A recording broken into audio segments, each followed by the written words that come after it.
Lubi. Ito na. Prayer na sila. Sige, magpe-pray tayo. Gutom na sila bago.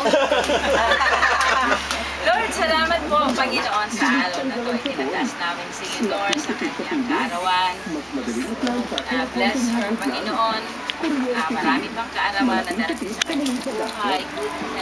Kahit nasikaw at anak, Panginoon, buuin mo po ang kanilang buong sambahayan na ang kalusugan, Panginoon,